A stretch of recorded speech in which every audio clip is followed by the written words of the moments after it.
it's Shell from Scrap Secrets and welcome back to my channel. Today is day 17 in the Countdown to Christmas 2021 series, and here's the card that we're going to make. We're going to start off with two non-holiday die sets. The first one is from Lawn Fawn and it's called Build a Campfire. We're going to use the logs as well as the two flames that are in there. And then this is the Honeybee Stamps Barn Wood Plank dies.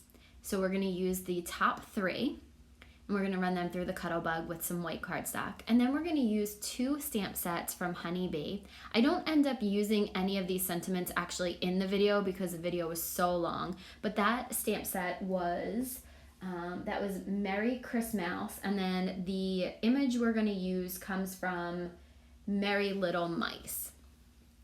We are going to start out by using the one image. We're going to stamp it twice onto this cardstock. I believe it's 110-pound Recollections cardstock from Michaels. I like to use that for my Copic coloring because I think that it works great. And I'm using this chalkboard ink from Hero Arts. So we're going to stamp it twice, and then I'm going to color it in and use my Brother Scan and Cut to cut them out. I could have fussy cut, but around that little tail was so difficult, and then later on I'll show you what happens with one of the tails. So after those are stamped, I put them aside for a couple minutes, let that ink dry. You can heat set it, but I like to let it dry on its own. And now we're going to work on some of the pieces that I cut out from some white cardstock. So here are the Lawn Fawn pieces, and I'm just taking a couple of colors of brown Copic markers to color in the logs, and then there are some really nice embossed lines on this, and I'm going to use the darker brown Copic markers to go through. And I believe I used E25, E35, and E35 or 37, and then E29, I believe those are. So I apologize, I didn't write the colors down. I used a lot of Copic markers in this one, and I haven't done it in a while. I do, for some of the other coloring, I do show the cap on screen, so I apologize. You can just pick any 4 brown Copic markers that you want, or 3 or 4, however many you think it would take to color it in and add some shading. I just kind of do what looks good to me. So for the log image, I actually put a little bit of temporary adhesive on the back of it, and then I realized I was holding it down still, so it didn't matter. Now I'm going over both of the flames with, I believe this is Y13. I think I used Y13, Y15, Y18, and then two shades of YR, which is orange, and I believe they were 7 and 9. So I'm just going through, it's 15 and 18 for Y. So I do go 7 and 9 for the YR, so I was close. So what I do is I start with the lightest color, and then I start building it up. So I color the whole entire thing with the lightest color and build the color up, and then I go back again with that lightest color and color over everything. So I like to have the orange in the middle and have that be the smallest part. And then I'm also going to put a little bit more orange on the second piece, because where the levels of the fire would overlap, it's going to be hotter, so I put that orange. So I made the orange go a little bit higher on this one than I did on the first one. And you'll see what I do at the end to kind of make it stand out a little bit. I'm just going back and doing what I think looks right. Again, this is nothing, no professional coloring or anything. It's just what I feel looks right when the images are put together. So after that is done, I put that to the side, and then we're going to Copic color. Now I used 4 different shades of red for the stocking. You can see I'm just going in with a flicking motion and coloring in the whole image.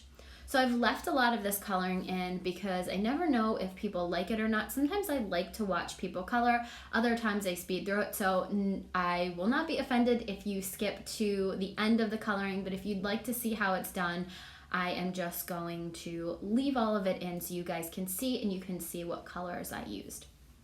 So I used 4 shades of red for the stocking. For the toe and the heel, I use 3 shades of green. I actually pulled out one of my Copic markers, and I guess either there was a crack in it or the lid wasn't put on tight enough, but it did completely dry out.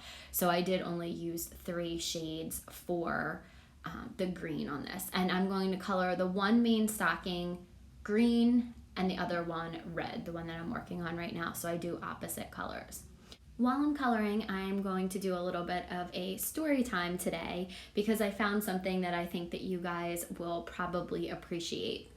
So many of you probably know that my parents moved out of their house earlier this year, and we were over there unpacking or packing things up and went through a bunch of stuff. My brother was giving me a hard time because I was going through all the bags, whether they were mine or not, things that were up in the attic and boxes that my parents had just had of stuff that we had made over the years. And in one of them, I found this coupon that I had created for someone. I don't know who it was because it was just by itself. And it said Michelle's Cards, and it had my address and my phone number on it. And on the side, it had a little coupon on the side. So I had my business card, and then I had a coupon on the side that said 1 free card from Michelle's Cards, Inc. Any card free. Show the cashier this coupon and get a free card. So I guess at some point in my life, I've always wanted to make cards. I've always done things. I actually found a lot of homemade cards that I made for my parents, and my dad had said to me, he gave me all of them. And he said, well, eventually you'll get them back after I'm gone. I said, which is so morbid, but I think he's not one for a lot of clutter and a lot of things. So I now am in possession of all of these Father's Day and birthday cards that I had made him. And I was going through them, and it was funny because you can see the evolution of my card making process. And I just think that it's kind of funny and neat to look back that even as young as I was, I always had an interest in card making and doing it apparently as a business. So, I made myself some business cards, so it was really cute. I actually found it again today. I found it a while ago, but for work, like I said, I started my new job. So I am doing the same thing that I was doing before. I just call on a different retailer. So it's just a different experience for me. It's a different set of challenges. And one of the things that we're doing is next week we're having a Christmas party, and I had to find a picture of myself from a Christmas from when I was a baby or when I was young. So I went through and found these pictures. I found one in my baby book, and I knew the one that I was looking for, and that was the one that was in my baby book. My first Christmas, I was 5 weeks old, and I was so fat. I was such a chunky baby. And my dad was working for Nestle at the time, and there was a huge Nestle stocking, and they put me in it and took a picture. My mom was holding me up. So that was the picture that I wanted. I'm going to turn that into them. I guess we're going to do a guess who that baby is contest, which will be hysterical for me because I think I only know 2 people on the team. I've been on the team a little over a week now. We're also doing a bingo game. So this team does a lot more fun things, it sounds like, than the team that I was on before. So I'm very much looking forward to it. So like I said, while I was looking for those pictures, I came across this business card that I had made. So I'm just wondering, did any of you make cards for your parents or your grandparents or siblings when you were little? Did you find anything like that when you cleaned out your house or your parents' house or anything? I went through all of my stuff, and like I said, my brother was making fun of me, and because I kind of shiny objects, I get distracted very easily when it comes to looking through stuff. But I found a lot of things that I had forgotten about, or I had forgotten that I made.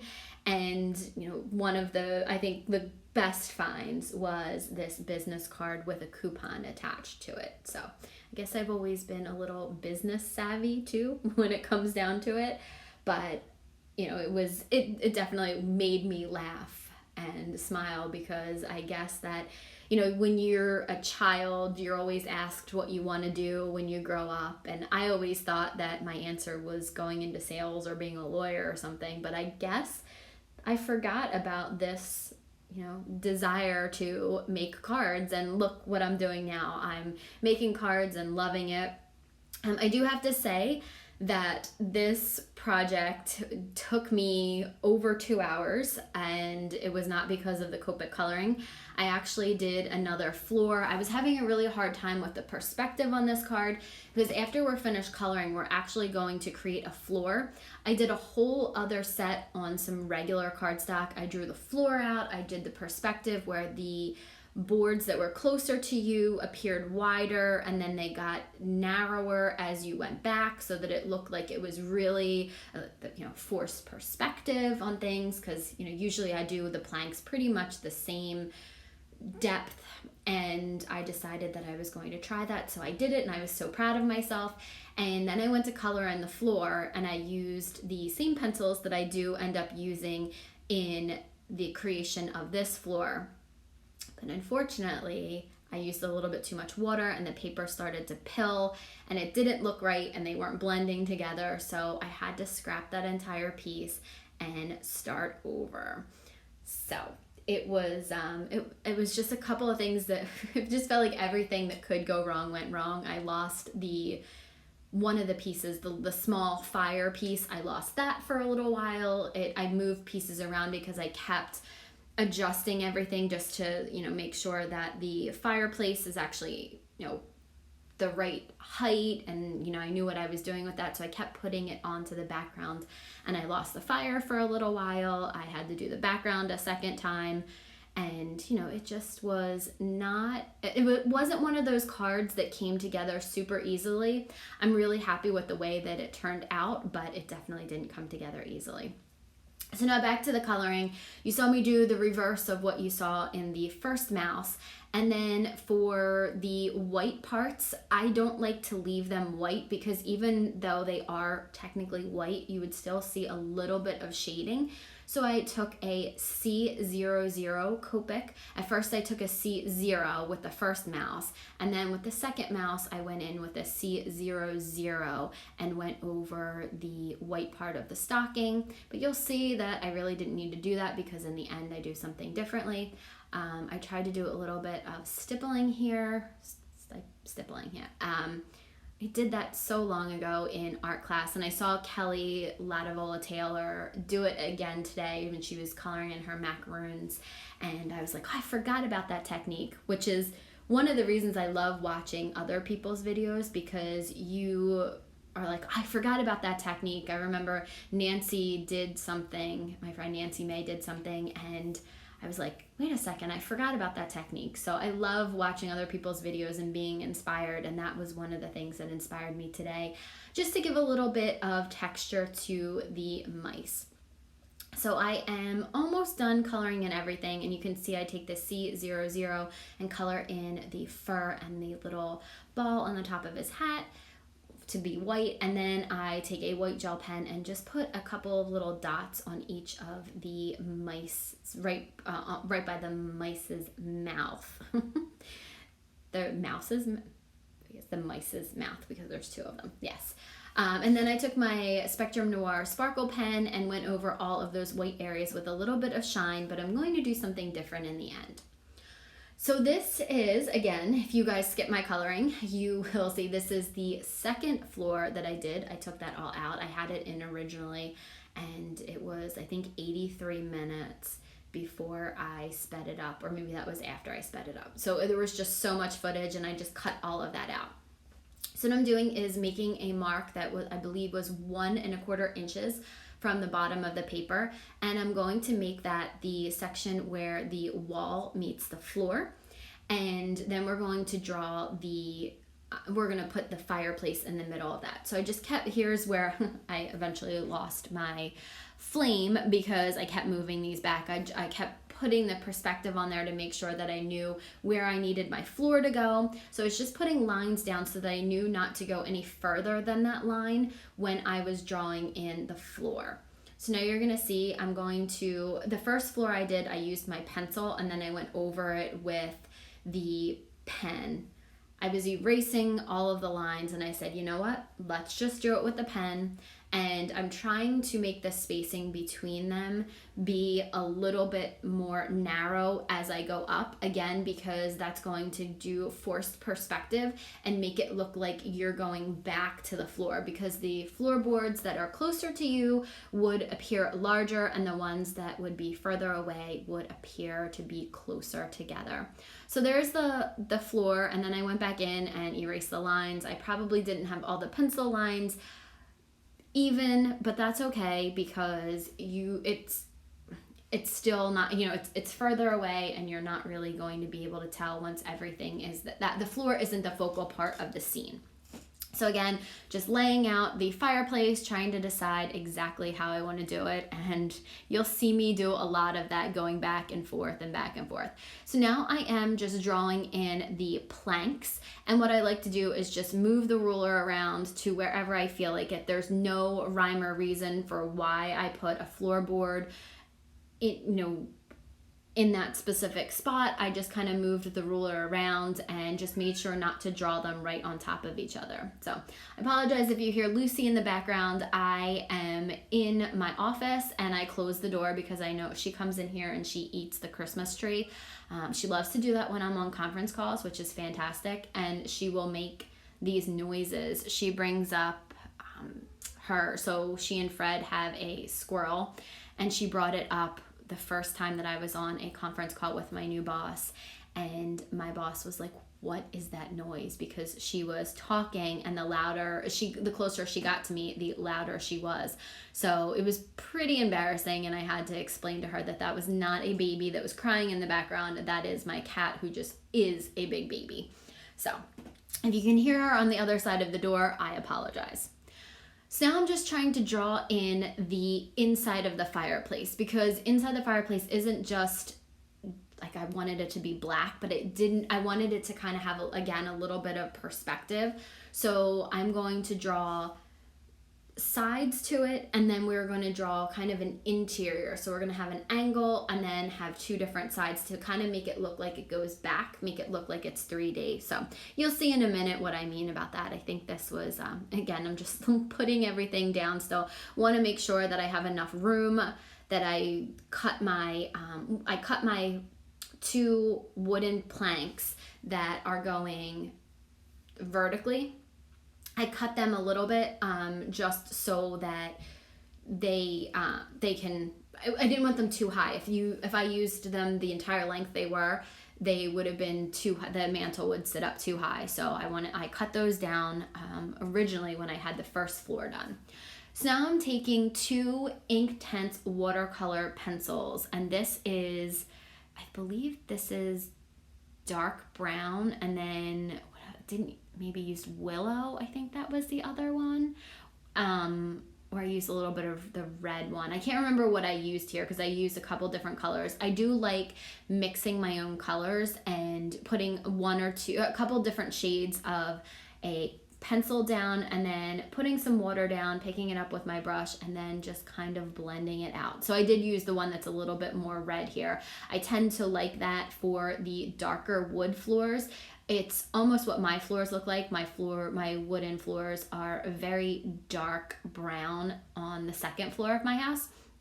And I really liked the way that red just kind of picked up in there. I think that brownish red, I thought it looks really nice, and it kind of looks like my floors. So I tend to do wood floors in this combination. So, and I unfortunately don't remember the 2 colors of the Inktense pencils that I used. So now I'm going to take that micron pen, which I believe is an 08, and I'm going to draw the lines of is it the hearth? Is that what that is? The inside of the fireplace. I've never had a fireplace, so I don't know what that is called. So whatever that's called, the inside of the fireplace, I was just making sure that everything lined up. I already drew my lines for those 2 sides, so it would have been too bad if it didn't line up, but I drew those lines, going to erase the little angle marks that I made, draw across, and then again draw very, very small angled lines going in. You'll notice that one side is a little bit thicker than the other once I do these. Again, it's handmade. It is not perfect, but again, I just think it gives it a little bit of character and it gives it a little bit more detail. If you're focusing on the little details of stuff like that, you know, the little things that I did wrong, you're probably not the target audience for the card. You know, it's handmade. It's not going to be perfect, and I'm trying to remember that and live with that because I tend to be a perfectionist. So again, lining everything up, making sure everything looks okay, making sure the fire and the logs look all right in there. And then I believe the next thing we're going to do is start to color in the interior of the fireplace. So I believe this one is ink black that I am going around the edges with. And then I know the second color is Chinese ink. And I'm going to be doing the same thing that I did with my with the floor. I'm just going to be going around and coloring it in. But what I did was I tried to make sure the edges have a lot of that ink black. What did I say it was? Ink black. I tried to make sure that I kind of outlined the lines that I put on there. Just to give it a little bit of definition, and then have the grayer area in the middle. I will go back in later and add, after it's dry, and add a little bit more of that black. But can you see here now it looks like kind of like it's 3D, kind of like that middle goes back and then there are two sides to it. So that's the effect that I was going for. I hope that it looks like that here. It was hard to see it as I was creating the card, but I think as I'm sitting here watching it, doing the voiceover, I see it. I'm like, oh, I see it now. When you're creating it, a lot of times you're just so focused in that moment that you don't see the things coming together. Oh, I am just going to finish that up, and then I'm going to let that dry. I am actually becoming better and a little bit more patient with letting things dry, because I know that if I go in with the more watercolor right now, it is going to just mess it up. So I'm going to put that off to the side and let that dry.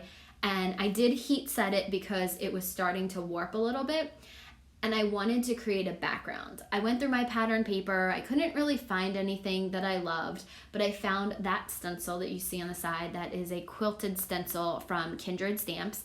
And I'm taking some Distress Oxide in tumbled glass and going all over the back, apparently very violently. I am a terrible ink blender. I tend to shake the whole table. I was trying not to, but my camera mount is not steady. I'm really hoping that I get an Archon one for Christmas. I'm hoping that Santa brings me that one.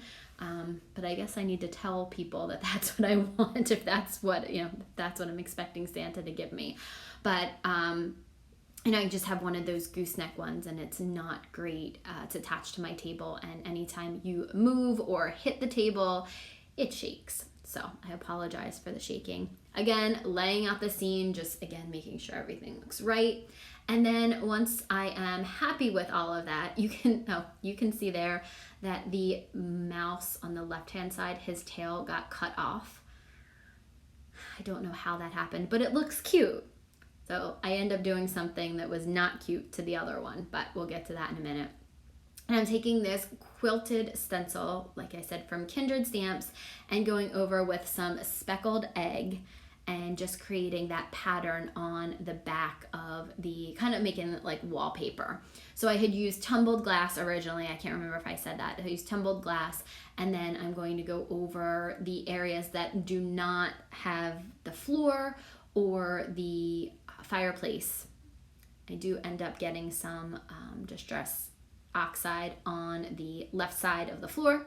I do go back in with a little bit of color and fix that so it doesn't look so chalky, because unfortunately over top of that watercolor it makes it very, very chalky. So you can see on the left hand side a little bit how that floor in the back looks kind of chalky. And right now it kind of looks silly because the fireplace isn't on there, the mantle and the sides aren't on there.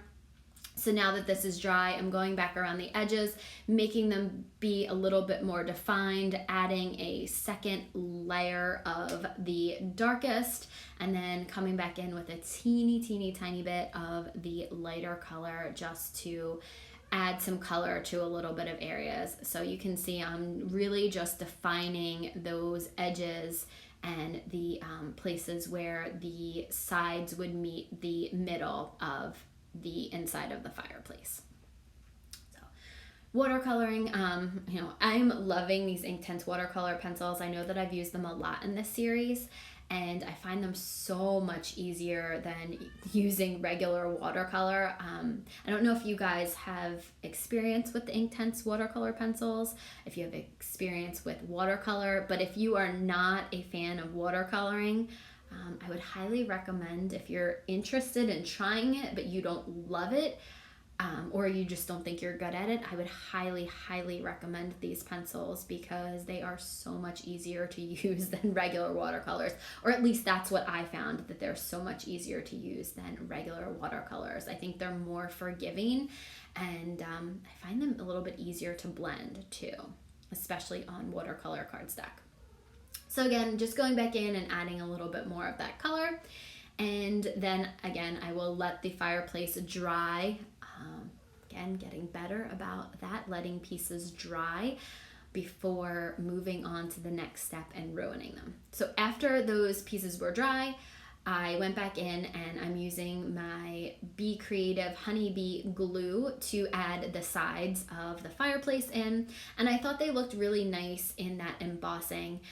One of the things that I love to do is to look at my stamps, stencils, and dies in a different way and try to extend the life of them and use them in, so if I'm creating Christmas cards, I try to use some non-Christmas products and incorporate them into the Christmas items that I have, just so that I can, like I said, extend the life of my products and to come up with different ideas. And I love mixing and matching, kind of like I like creating my own sparkle blends.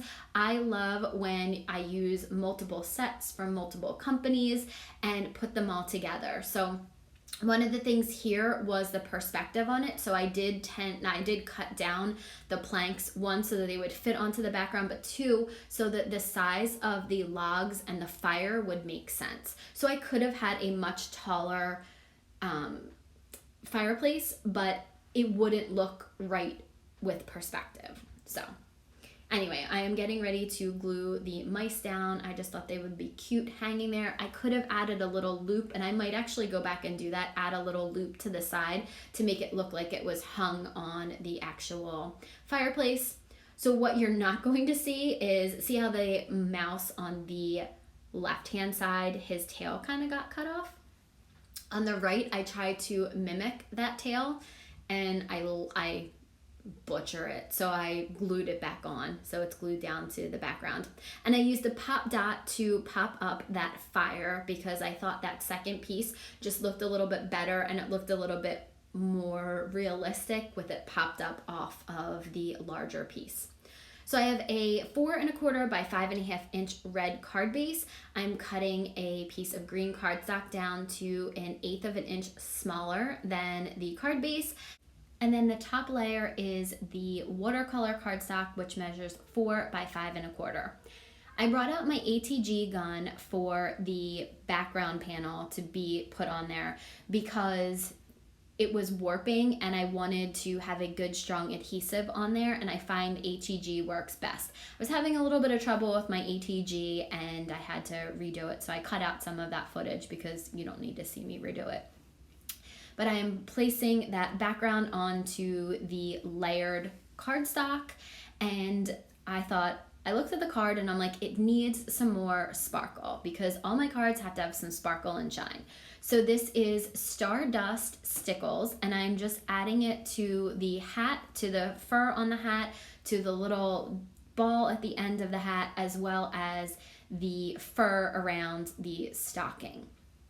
So I love this card. I think that it came out great after all of this, all of the redos and mistakes that I made. I didn't want to leave everything in there. I did leave the coloring in. I probably won't do that for any other videos that I do, but I did have a story time today, so I just wanted to share that all with you guys. So I am adding a little bit of the sparkle pen to the fire to just give it a little bit more shine. So that is the card. I hope that you guys enjoyed this video. If you have comments or questions, please feel free to leave them below, and I'll see you again real soon for another video. Bye!